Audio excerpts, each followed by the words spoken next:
Nigeria, a vibrant tapestry of places, people, stories, struggles, and unshakable spirits.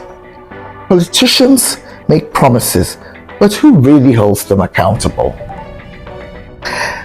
I'm Fubara, and this isn't just about politics. This is about us. This is where we confront the hard truths that few say publicly. Hello everyone, welcome to Nigeria Unfiltered. So, I finally came back to Nigeria, to Abuja, after several weeks in Europe. Thoroughly enjoyed my time in France, Spain, and the United Kingdom. But you know, there are good things about Nigeria too, so I'm not entirely miserable about being back here, despite the many dysfunctions in the system and the society. I mean, the first thing that hit me is how slow the internet is here. And that is really frustrating. But we'll talk about all these things over time. Next week, it's Independence Day, October the 1st. And that will be a good time to do a short rundown of the pros and cons of being based in Nigeria. And of course, a quick focus on Tinubu's leadership as president. Okay? But today, what I want to talk about is the fact that Fubara, the governor of Rivers State, who was suspended when the president imposed a state of emergency on Rivers State in March. So he has been reinstated after 6 months last week. And apparently there's genuine outpouring of happiness about this in Port Harcourt, the state capital. I hear that loads and loads and loads of people clamored around Government House to welcome him back. And he seems to be genuinely popular.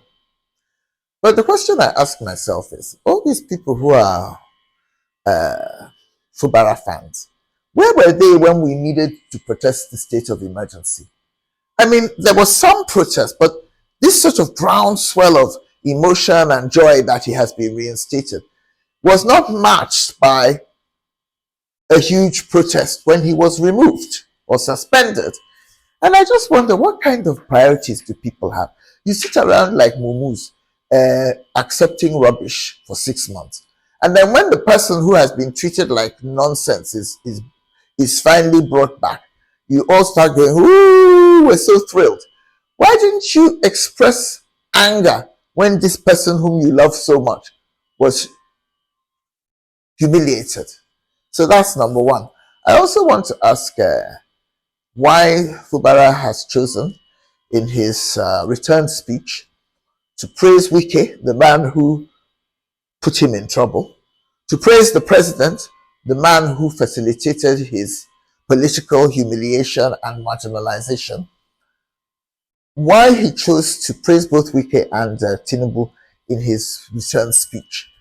Oh, Tinubu is his daddy, Wike is his leader, and all this kind of sycophantic nonsense. I don't respect men who don't behave like men.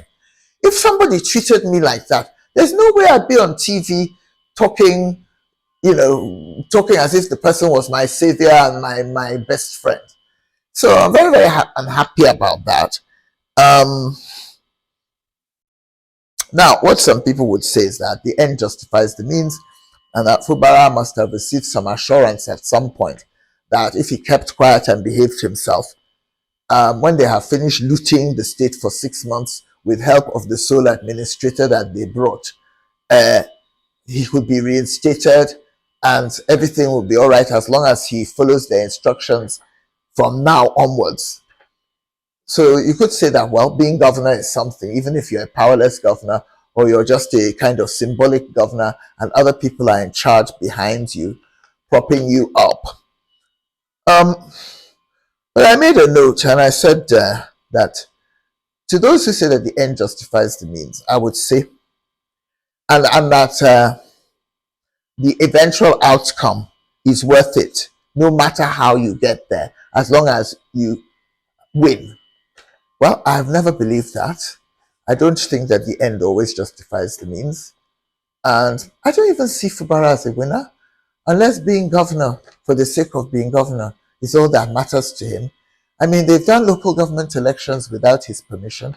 Most of the nominees and projects and things have been determined by other people. So really, he's a governor in name only as far as I can see.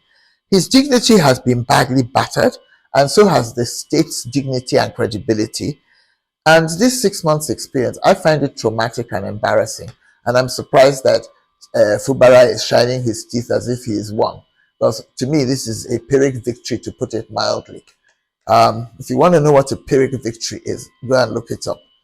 Trust me, it's not a pretty picture. Anyway,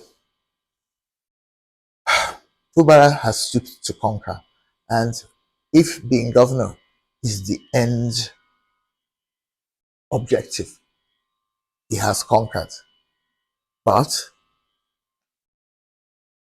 like I said, what kind of conquest is this, where you've been stripped of so many powers?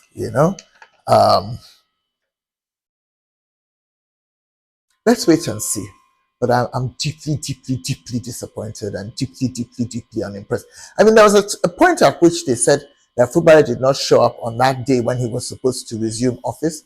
And I was hoping that he would be sitting somewhere like London or Nairobi, and that he would send a message saying, F you, I'm not coming back after all you've done to me. No amount of fake power is worth what I have been through. I was really, really hoping that he would just tell them to go to hell, that he's not interested anymore. But he didn't do that. He came back, thanked them, begged them, went to go and see the president, and blah, blah, blah, blah, blah. I don't like men like that, because as far as I'm concerned, they're not real men. And sure, he's gonna, I mean, in the spirit of the usual Nigerian political environment, he'll probably make quite a lot of money out of the position, even if he's not the one pulling all the strings. But well, I guess we're all different. For me, that wouldn't be enough.